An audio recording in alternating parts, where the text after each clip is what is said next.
Asian cup বাছাইয়ে ভারতের বিপক্ষে ম্যাচকে সামনে রেখে বর্তমানে কন্ডিশনিং ক্যাম্প করতে সৌদি আরব আছে বাংলাদেশ জাতীয় ফুটবল দল।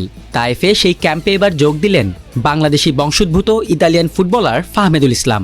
তবে আরও এক সপ্তাহ অপেক্ষা করতে হবে প্রিমিয়ার লিগ খেলা হামজা চৌধুরীর জন্য।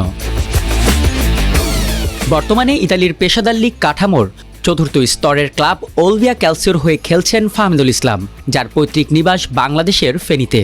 দলের প্রয়োজনে একাধিক পজিশনে খেলতে পারেন দেখে 18 বছর বয়সী এই ফুটবলারকে প্রথমবারের মতো জাতীয় দলের প্রাথমিক স্কোয়াডে রেখেছেন প্রধান কোচ হ্যাভিয়ার কাবরেরো। সেজন্যই সৌদিতে কন্ডিশনিং ক্যাম্পে থাকা বাংলাদেশ দলের সঙ্গে যোগ দেন ফাহমেদুল।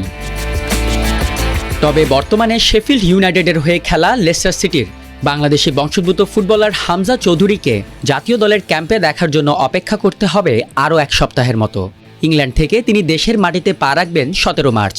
তারও একদিন পর যোগ দেবেন জাতীয় দলের ক্যাম্পে, যা নিশ্চিত করেছেন বাফুফের head of media Sadman Sakib. Hamza Chowdhury 17 তারিখ বাংলাদেশে আসবেন, সিলেটে উনি নামবেন।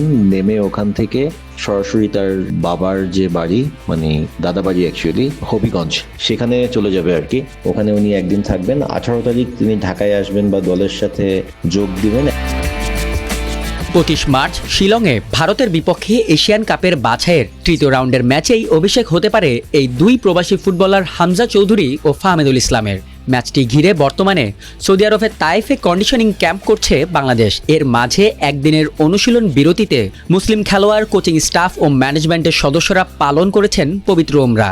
11 দিনের এই ক্যাম্প শেষে দেশে ফেরার পর 30 জনের প্রাথমিক স্কোয়াড থেকে 23 জনের চূড়ান্ত দল ঘোষণা করবেন প্রধান কোচ হ্যাভিয়ার কাবরেরা।